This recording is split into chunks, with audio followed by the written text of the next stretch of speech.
বন্ধুরা, সবার প্রথমে আপনি এই ভিডিওটি দেখুন। এই ভিডিওটি হলো পাকিস্তানের করাচির দেশ। হয়তো এটা দেখে আপনাদের একদমই বিশ্বাস হচ্ছে না যে এটি পাকিস্তান, কিন্তু আপনাদের বলে দিই এটা 100% সত্য। কিভাবে এক কট্টরপন্থী ইসলামী দেশ হয়ে গেল ভগবান শ্রীকৃষ্ণের ভক্ত, কিভাবে তাদের দেশে হয়ে গেল ভগবান শ্রী জগন্নাথ দেবের রথযাত্রা।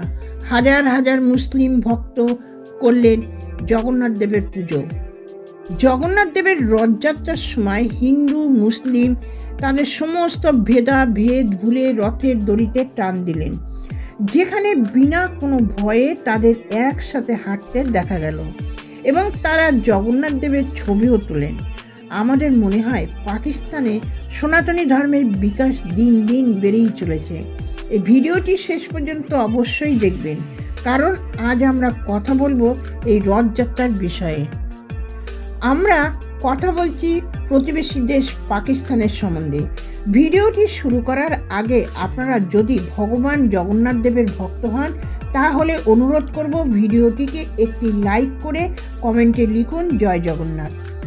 ভারতের পুরী সমেত আরও অন্য রাজ্যে আপনি ভগবান জগন্নাথ দেবের শুভ যাত্রা তো অবশ্যই দেখে থাকবেন এবং শুনেও থাকবেন, কিন্তু আপনি কি ভারতের নাম্বার 1 শত্রু দেশ পাকিস্তানের জগন্নাথ দেবের রথযাত্রা সম্বন্ধে শুনেছেন?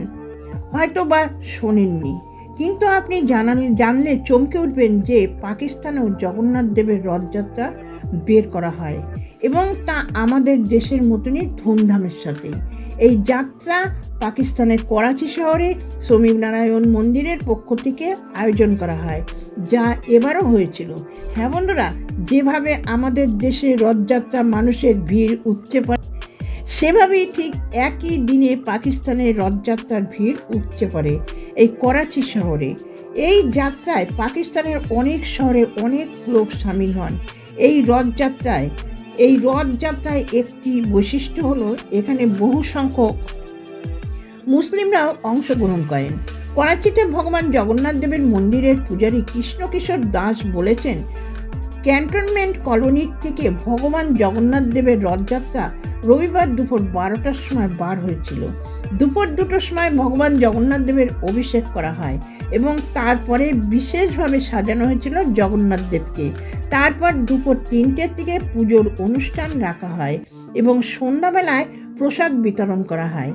করাচিতে ভগবান জগন্নাথ দেবের রথযাত্রা বিগত 10 বছর ধরে করা হচ্ছে। হ্যাঁ বন্ধুরা, অনেকেই আশ্চর্যের বিষয়, এখানে ভগবান জগন্নাথ দেবের মন্দিরের পূজারী স্বয়ং বলেছেন যে ইনি ভগবান শ্রীকৃষ্ণের বড় ভক্ত এবং পাকিস্তানে আমি তার মন্দির বানাতে চেয়েছিলাম, এই কারণে আমি মূর্তি খোঁজা শুরু করি, কিন্তু ভগবান শ্রীকৃষ্ণের মূর্তি আমি কোথাও খুঁজে পাই না, কিন্তু জগন্নাথ দেবের ছোট্ট মূর্তি খুঁজে পাই। 18 বছর পূর্বে ভগবান জগন্নাথ দেবের মূর্তি স্থাপন করেন। এরপর 2009 সালে এই মন্দিরে রাধাকৃষ্ণের মূর্তিও স্থাপন করা হয়েছিল। তো বন্ধুরা, আজকের ভিডিওটি যদি আপনাদের ভালো লেগে থাকে তাহলে ভোরের পাখি চ্যানেলটিকে সাবস্ক্রাইব করে আমাদের পাশে থাকবেন। সুস্থ থাকবেন, ভালো থাকবেন। ধন্যবাদ।